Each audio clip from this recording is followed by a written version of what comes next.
name's James.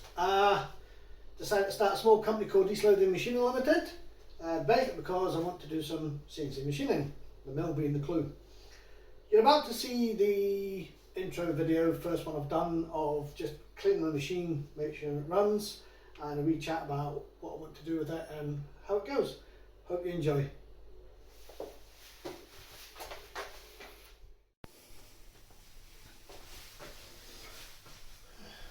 Hello everyone, I'm James. I decided to start a small machining company called East Lothian Machining. The old adage of when you buy something and if you're not happy with it, do it yourself, seems to be the thing. So I bought some parts for a 3D printer that had been machined and I wasn't very happy with the quality. So I started looking around to see what the options were regarding getting the parts machined, and I came to the conclusion that it was a rather expensive option. So looking into it a bit further, I started looking at the build your own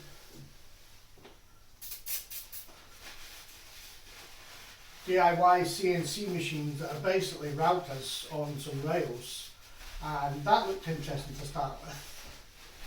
So I looked at those, and then I looked at the really small milling machines, and I realised that, you know, actually it could be quite an interesting thing to get into. Also, it's not impossible that you might be able to just make a little bit of money, just enough to fund the hobby. So on the basis that the parts I wanted I can design myself on Fusion 360 and then make them, I thought, why not?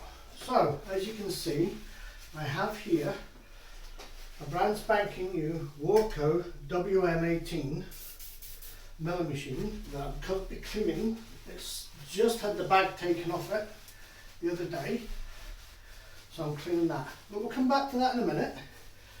As you might have seen from the intro clip, I've renovated the garage. We're waiting on the electrician to come connect all the cables up and the plug sockets that I've put the new ring main in with, because frankly I'm not daft enough to wire up a ring main myself and then risk it. So the Sparky's going to come and connect it up once he's out of this isolation that we're all in. So for me it's worked out reasonably well in some respects. It's not a situation you would wish on people, but the COVID-19, I had annual leave planned, and instead of going away, my wife and I did the garage, as the workshop as it is now. So today she's back to her work. I've still got time off self-isolate, oh that catches in the throat, self-isolating. So I thought I'd give this a clean in preparation for fitting the CNC kit.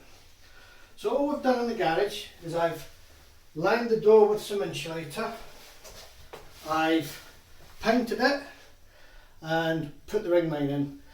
We're going to put a roller door up that will be insulated, and we're going to put some flooring down in a few weeks when we can get around to getting that. So in the meantime, it's just finishing tidying up in here and clean this up. So I bought a kit. Originally I looked at several milling machines. I looked at the Sieg. I had a very nice chat with the gentleman from Mark Bureau Trade, but to be honest, the small machine was a little bit too small, and there is that thing that you as well to go the whole hog. So we bought this. It's probably about the biggest machine I can afford. Running a company is not really what it's all about. I'm happy to, if people want to buy stuff that I make, that's entirely up to them. And we shall see how that goes.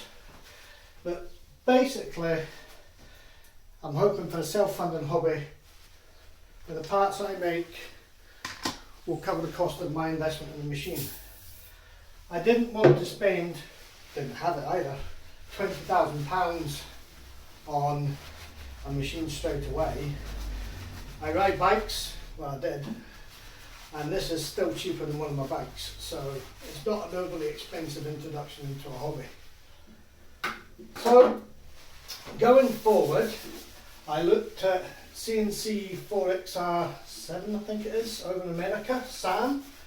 He does some nice stuff with the Precision Matthews, which this is a very similar machine to.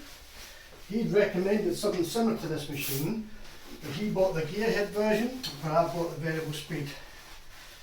And there's a reason for doing that, which I'll come to in a bit.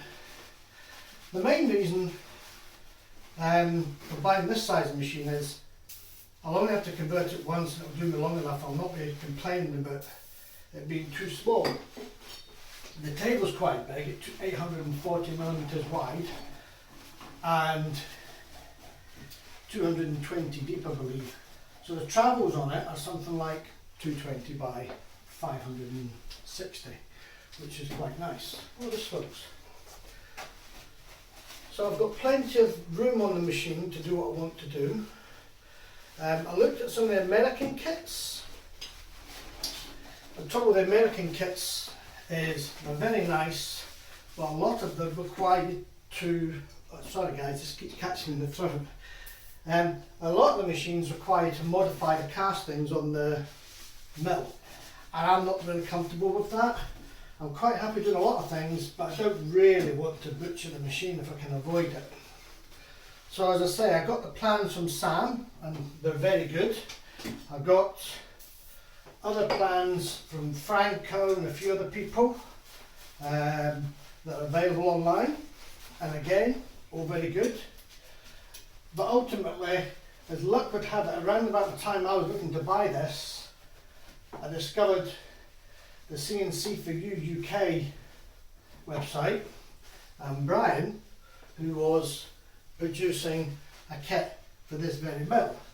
So I haven't had some conversation with him and discovering that you don't have to cut holes in the bases on this mill machine. That's what I've gone with. The price of the kit is pretty reasonable, all things considered. It's not obviously as cheap as doing it yourself. That's always going to be the cheapest option, and that's nice, but there's elements of, I'm not a machinist by a long shot. I did some metal work at school, made model aeroplanes, that sort of thing, you know, but I'm definitely no machinist. So there's an element of almost instant fix if you go down the kit route. So I've decided that the kit is probably the best option for me, and I have, I believe, purchased kit number 1 from Brian, and it's in that box on there, along with some other parts. As he says himself, it's not the prettiest kit in the world, but he doesn't machine surfaces that aren't functional or need to be machined. If he was to start building fixtures at this stage to put a polish on the edges, then the kit would cost more, because as we all know, time is money.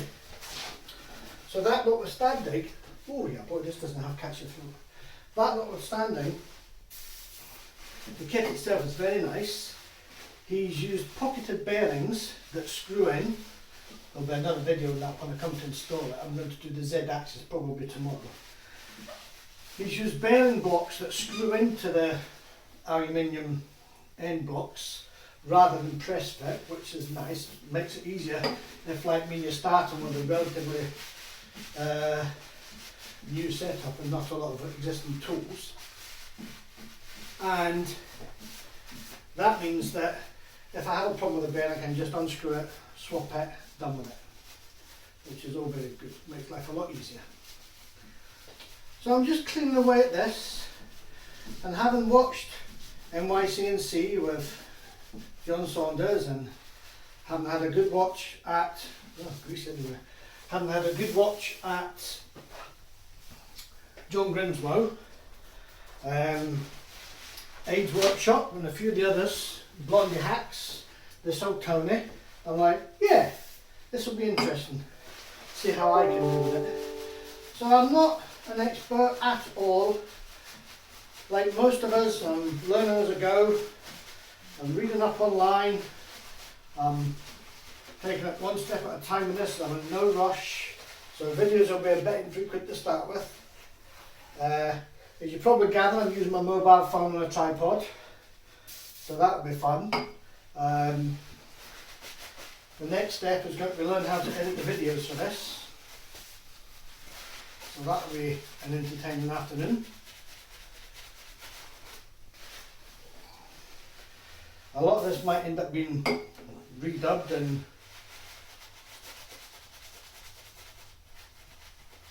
oh yeah, get that off there. Redubbed, and I might do a voiceover instead. I'll see how this turns out. Depends if I'm rambling on or just waffling.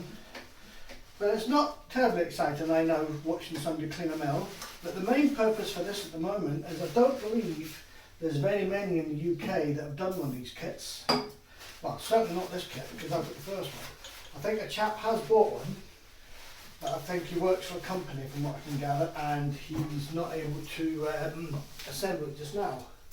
So what I'm going to do over the next few weeks is I'm going to assemble, there's a pin there.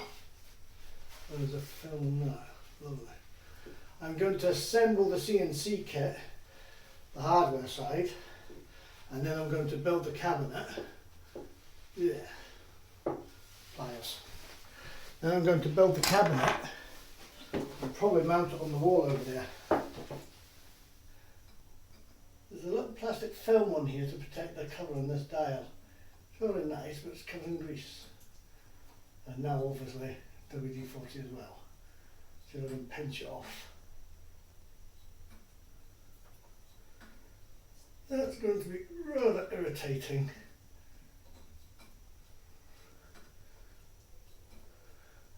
I'm certainly not going to take the head off to get it off. It's like a plastic disc film. I just can't quite get it with these pliers, steps rather.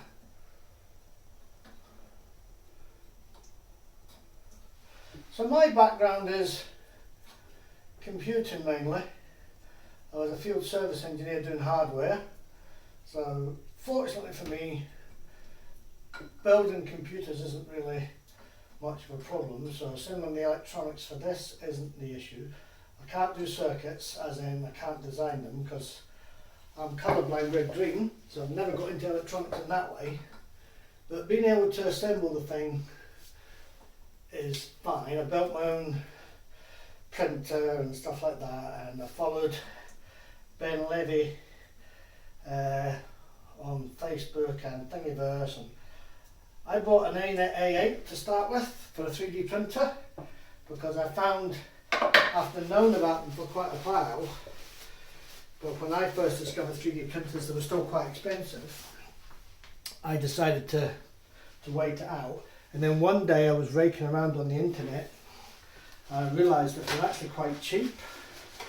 So in order to see if I had the interest or if I would enjoy it, I bought an ANET A8. And the rest, as I say, is a downward spiral of expense. So I played with the ANET A8, and in the end I converted so much of it that there's nothing left. And I came across Ben Levy's website with his BLV mod, and I thought, right, so I built a new 3D printer out of linear rails, 2020 and 2040 aluminium section, and of course a duet Wi-Fi board and a Hemera from E3D and all the bits, including a heated bed, and it prints really well. The trouble is you end up with a house full of 3D prints that are no good to anybody. So I've started printing tabletop wargaming and Dungeons and Dragons items, and we'll see if they sell. But to be honest, there's not a lot you can really do if you're not actually trying to sell this stuff. And I don't need to sell loads, I just want to having a good excuse to make something, sell it, and then make something else. So this way I get the best of both worlds. I'm getting the fun of designing parts and creating them in this. You follow Titan, Gilroy's Titan's CNC and his Academy, and John Saunders Machine Work, and NYCNC's website and forums. They're all very good and informative. You learn a lot, which is really good. Here we go, I've been looking forward to this bit.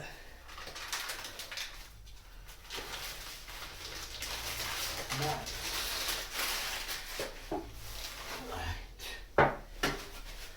Spare drawbar, that'll come in handy. That a bit squish. That can go in the drawer. Put that there just now.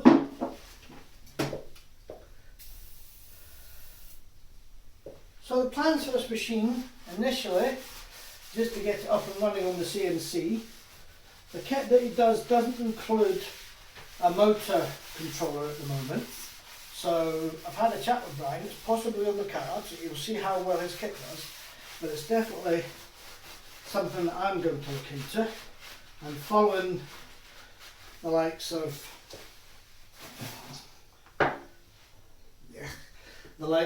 keep leaving that over there, following the likes of Sam in America on his CNC conversions, I'll probably just get a new spindle motor and a VFD and connect it up at some point. But in the short term, I have at least the advantage that, sorry guys, this WD-40 catches your foot.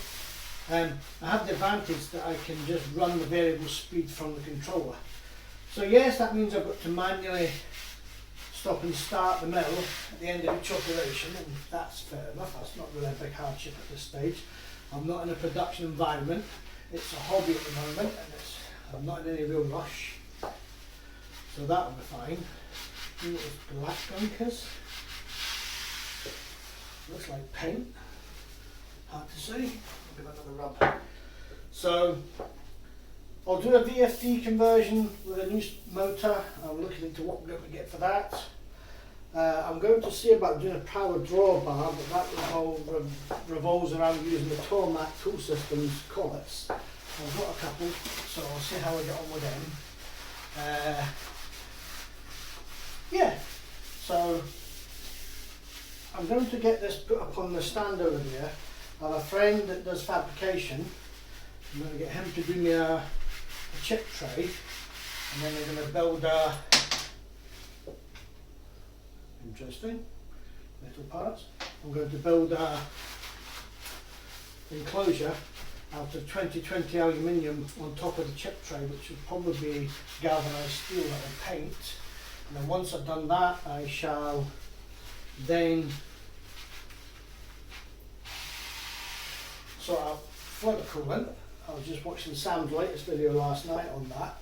So a couple of tubs, a filter and some mesh underneath, and it seems to get sorted, so that'll be good.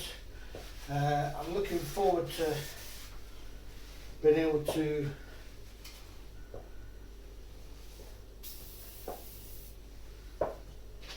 have this thing up and running for the first time soon. It's quite exciting. So yes, so the main reason for buying this is the fact that the kit in the UK is available, and it's always good to try to buy local. Nothing against the Americans, but you know, they do the same thing. They obviously want to buy local from them, which is the right thing to do, and we do the same over here.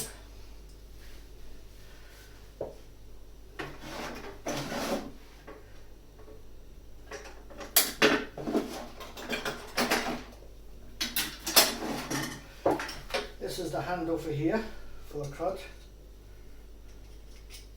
So I'll put that on for 2 minutes. I've got no real plans of using this much before I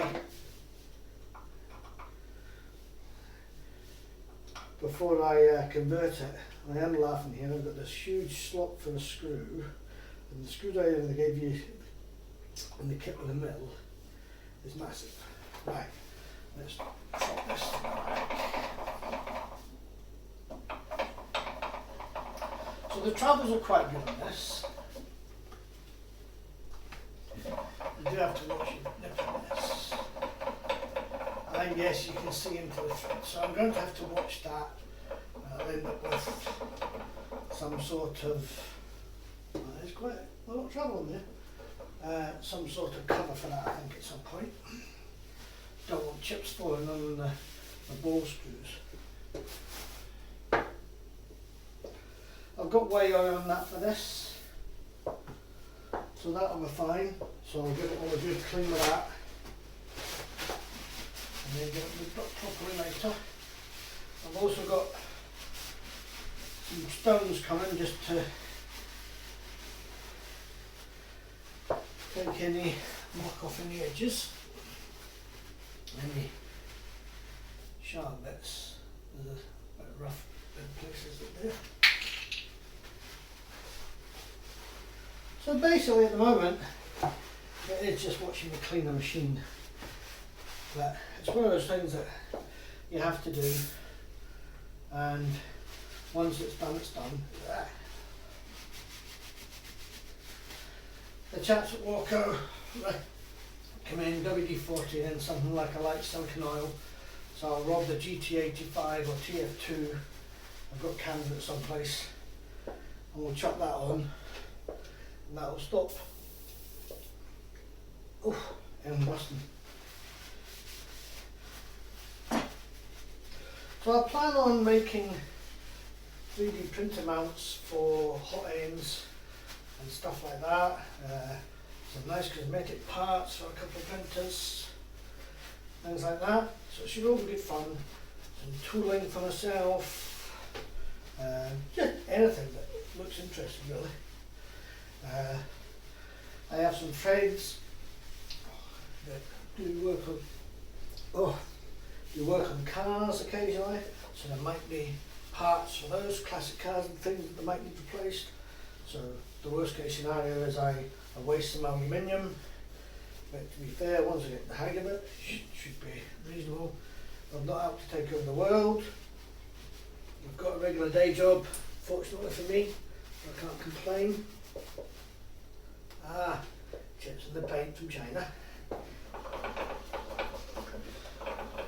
Okay, right, definitely, if you were buying this machine to use manually, you want some kind of power feed anyway, I think. These are spent for Britain. My arms like Stretch Armstrong. But it's nice and smooth, plenty of backlash in the thing though.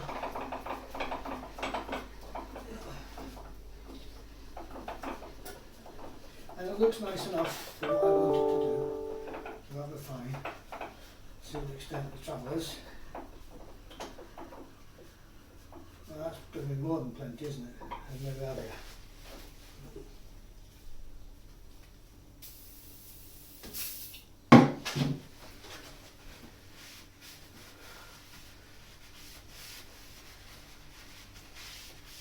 So this is just an initial pass over the machine just to clean any transit grease or muck and filth off it.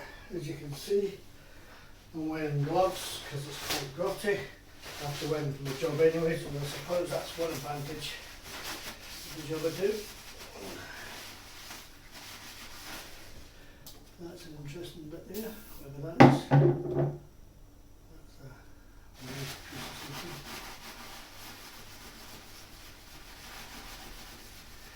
That's like a sticky lump of gunk. I'm hoping when I come to check the tram on this machine that I don't have to split the column from the base, because that'd be a pain.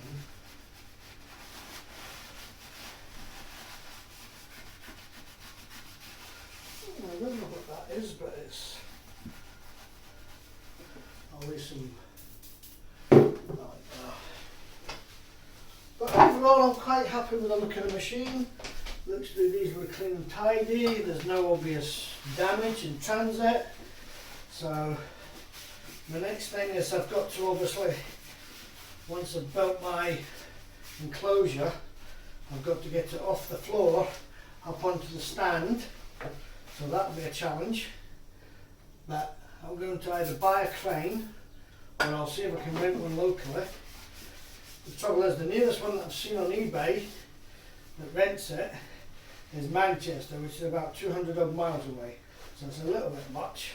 The time you spend the fuel to get there, you've actually pretty much just bought the thing anyway.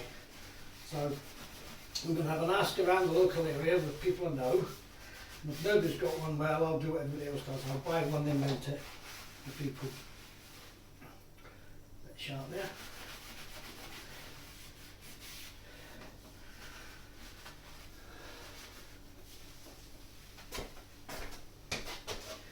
Give the end of this away. So like I say, this is just an initial pass, just to clean off any or all the worst of the travel grease.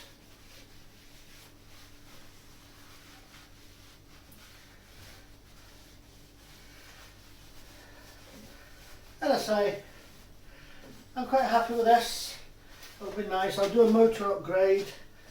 I'm going to try and get to around about 5,000 RPM. Seems to be a nice spot, judging by the look and the finish of the parts that Sam makes. I'm going to do my own, adapt everybody else's design basically for the motor mount and drawbar kit. So there's not a lot you can really do to change the design for that. It's a couple of rails that the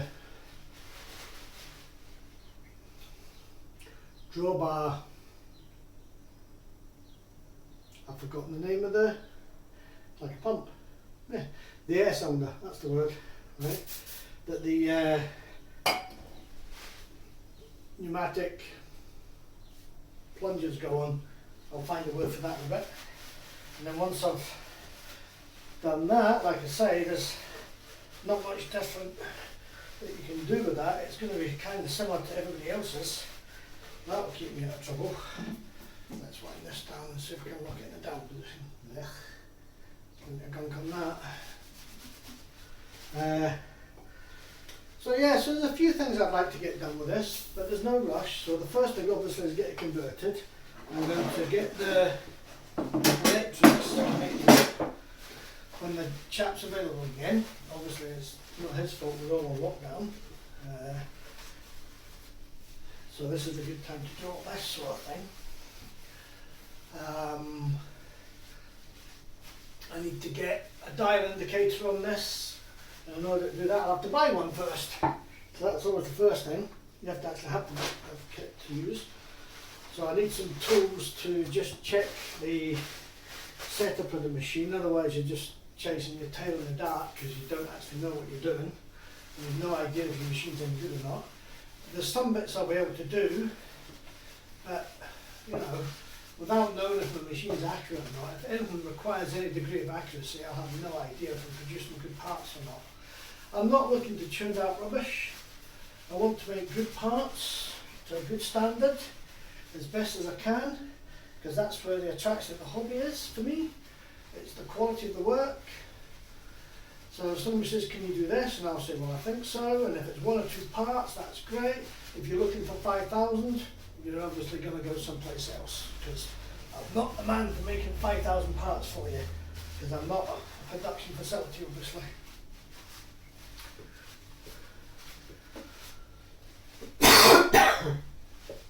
Cleaner already, always good.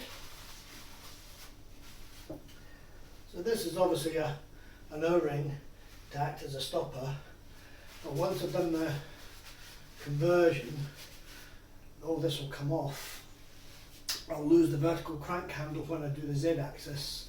I'll lose this at some point when I look into changing the motor over. It comes nicely with a insert for the collet. It's an R8. I've already managed to source a ground collet for the Tomac tool system, and I've got a collet for that. I'll think I'm going to go with ER16s and ER20s. The whole machine's nice, I like it, it's really good. As I say, we've no idea what the run out on this is, whether it's square to table or not. That will come in due course. Today, as I say, is mainly just giving us a good clean.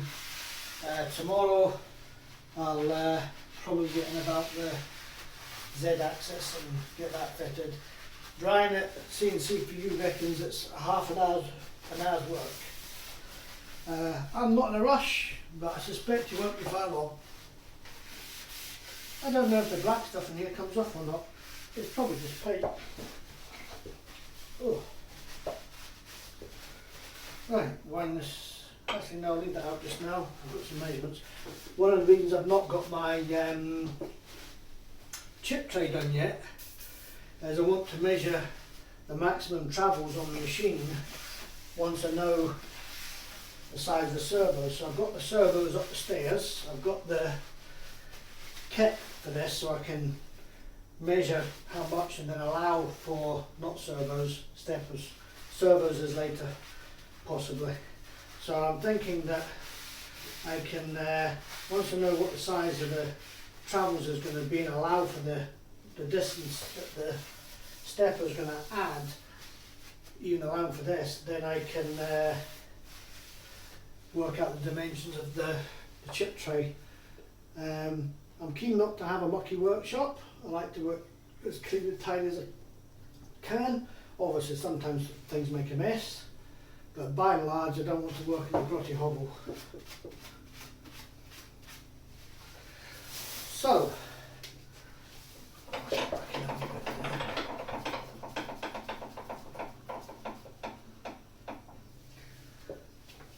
I think that's it. It does run.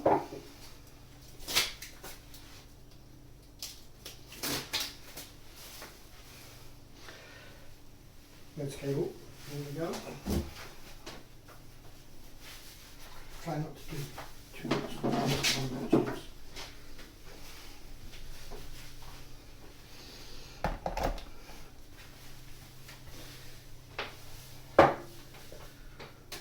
Right, so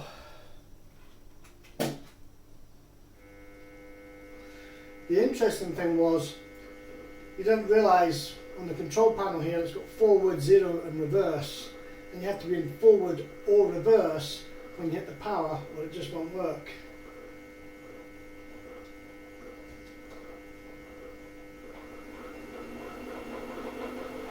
Definitely sounds a bit different there, so let's release it.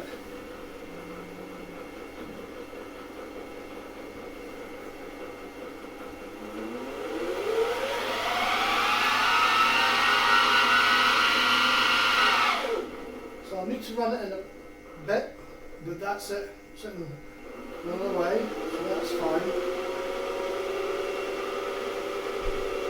So yeah, so there we go. So that's today's video. I think that's enough of me waffling on. I've chatted pretty much consistently for nearly half an hour, I think. We'll see how we do from there, so I'll see you in the next one, guys.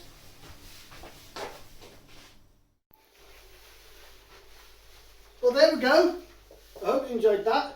Apologies for the sound quality. It's a mobile phone I've got. I'm not a professional video recorder or anything else. It's just my phone.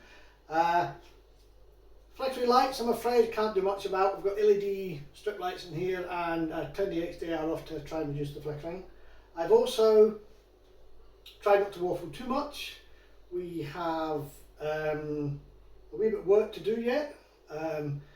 The main purpose of the video is just to let people who may be interested in something like the WM18 follow along with the conversion as I go, and hopefully it's useful. I certainly learned a lot from watching other people do their machines, and this is very similar to those, but obviously it's another different kit.